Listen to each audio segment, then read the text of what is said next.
Hey guys, Matt, IronTrap Garage, and today we're going to be doing the other door stainless. So it was a major project to do the driver's side, but the lucky thing is when we're doing the opposite side on both the front and rear windows, we have a wood pattern or buck already made, so we're able to just basically copy it. Because I've already done everything on the other side, it's fresh in my memory, I could basically just build all the stainless without test fitting it near as many times, and then we can just do some minor adjustments at the very end. So hopefully by the end I will have a stainless window molding that looks like it fits or does fit. And my goal is, since the weather's getting a little nicer, at the end of this video, we're going to plan to drive it outside, sit it outside, and show you guys what this thing looks like with the windows up version for the true 39 Mercury hardtop. So let's get started.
Alright, so I got this piece all welded up for the passenger door and been working on straightening it. So I don't care if you're doing this at a flat stock like I'm doing it here, or you're taking box tubing and heating and bending it. If it's stainless, I mean, if it's any metal it's going to move around, but stainless is really sensitive to heat and it flops all over the place, so you have to constantly be correcting it and adjusting it. So Steve and I took the torch. I actually forgot to put the camera on, but I wanted to stop and show. So we had to heat and adjust this. That's where you can see all these different little heat marks in here and the little paint marker marks where I'm doing different stuff. So just getting the shape back in. There's a little Sharpie line that I have from the driver's side, so we're using that to match it, where it should seat down over everything. So you can see right here we ended the day yesterday where it needs a little more in this area here, because you can see we're hanging off there. But all this stuff matched when I had it on the pattern and I tacked it. It was pretty good, but as soon as you start welding, all that back spine area, the metal shrinks and it wants to just pull the shape out of it. So even if you have it clamped, all it does is just put tension in it. When you take the clamps off, it just goes boom.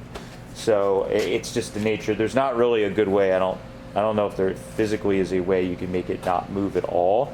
Maybe with even more clamping on a steel pattern, I might have been able to get it to move less, but I kind of got the process down. This one's already mostly straight and almost matches the curvature, and I might have had an hour into it, now or maybe a little more, but basically an hour, whereas the other side I had, you know, a whole day into getting to this point, because I was trying to use the press and all kinds of other stuff, and focusing on trying to make it too perfect when it's still very much in the rough-in stage. So what I was doing this time is I was taking some angle iron stacked inside the channel here to keep it, and then I was turning it over and I was hammering on this thick piece. I've had this forever. It's a real thick piece of solid steel and kind of acts like an anvil. So I was able to hammer on that and actually take the bowing out of it, because I was hitting where you could see it was shrunk really hard and was going up and down. So I was hammering along and I was just smashing it down almost like an anvil.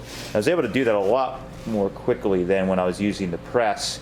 So the press is probably good if I need to get a certain belly out of it, but when you just have an overall bow in it, I was able to just hammer along the the spine and get it flattened out. So that's where I'm at on this. I'm gonna probably, I got all my strips cut, I'm probably gonna weld up the uprights, get them kind of about the same. Of course, got to adjust that, and then get them kind of fitted up, and then we could start hopefully putting it in the door and getting everything set so we can tack weld it, and be moving along pretty quickly.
All right, so I'm gonna stop here, just like we did on the quarter window video. The second one, I'm gonna just give you guys some kind of behind the scenes or really technical stuff. So if you're thinking of doing anything like this, this is how I tackle it. So first of all, again, I'll go into the way I made these channels, use just flat stainless and weld it up into a channel. Again, I don't know if this was the best method. If I had to do this all over again, I'm not sure. I found some box tubing that was a little closer in size. A lot of guys I see that do the Matranga Merc and on these cars, they end up buying stainless box tubing that has like 1-inch legs by like, if it's 3/4 inch wide or whatever it is, and they heat and bend it and then they cut the legs out and you end up with a 1-inch leg on this. I mimicked the factory, which is I think like just under 3/4 of an inch, like 0.74 or something like that. And I wanted that light look, so when the windows are up, you don't have these huge thick channels, you know, going over the glass. So because of that, I did it this way. Don't know if it's the best way, no matter what. The stainless moves around when you heat and bend and cut it and weld it. So you could see I had to go back after welding it all up and just rough grind. I had to heat some areas and get it all to sit. The great thing is I'm moving way more quickly this time because I have reference marks. This is where our window stops at the edge of the door. I have a line drawn right here that tells you where the stainless needs to sit down to match how the other one was. And then of course there's also marks or lines on the vertical too. So I could pretty much cut all these pieces, fit them up, and I know that they're gonna be right because everything matches side to side for the most part. And then for these pieces, I'm just, with the geometry of everything and the math of the angles that need to be cut, I just do it a stupid way. I lay the straight channel over top of the other piece. I kind of match up where it would fit the best, draw a line, cut that angle, then I take this vertical piece of stainless, lay it over top of the other piece, trace that line, cut this piece, and then you end up with a nice tight fit up or gap, and then I put some clamps here and clamp it like I did on this side, and I usually tack it on the spine, but you want nice tight fit up. So weld them up, and then these little corners where maybe my lines didn't match up perfectly, I will weld that and then just blend it into this corner. We might knock that little corner off just so it all fits and looks right when it's all done. There's always grinding and sanding, but this is how I'm doing it. Doesn't mean it's the best way. The only thing I'll say is, a guy I used to work with at Eastwood had a good saying that I think is great. It doesn't matter how you throw a strike. If you throw a strike, it's still a strike. It's still good.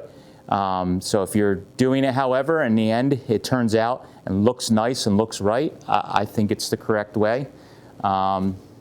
If you are saying or making excuses that you don't have the tools, or this is how I do it and my way is whatever, and it sucks, it still sucks. You throw a gutter ball, doesn't matter how you throw a gutter ball, it still sucks.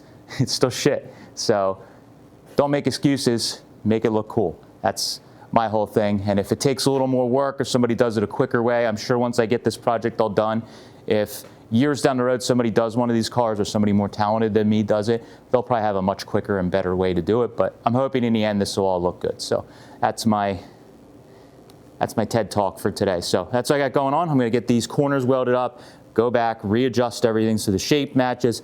Then I can just start test fitting it in the car because we know this should all fit, and get ready to weld the legs onto the bottom channel. So getting excited.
Brought it in because it started.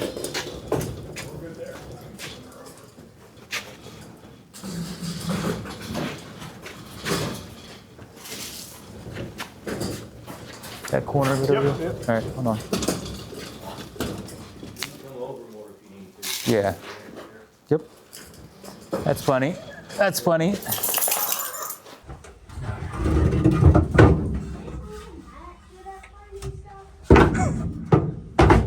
I'm better than some, but I didn't try to look, to be honest. Out of spite. Hold on, Nate. What's up, buddy? Is this for the bottom of the car? It's just a washer. They can go in the trash can. Wherever it is, I don't know. Maybe back here. By Steve. It's a little on the low side. I should probably have a. You should, right?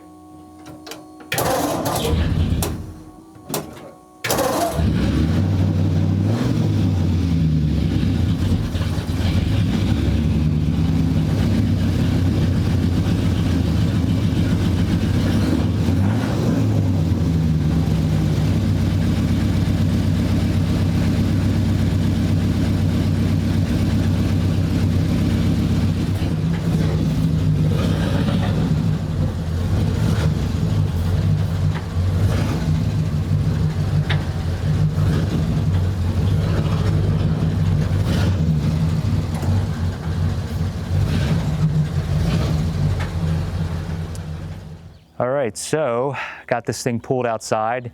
It is finally coming into spring. You can hear the birds are chirping, and the weather is getting quite nice, and I'm getting very excited to drive this thing this season. So got the passenger side all done. It is pretty darn good.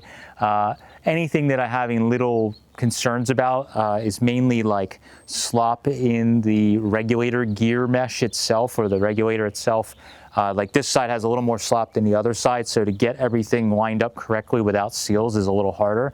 So once I get seals in, everything will pull how I want, and we can actually tighten against something and squeeze the seal and close it all up, so it should be good. A couple of little adjustments I need to make to this side on the rear quarter in the back.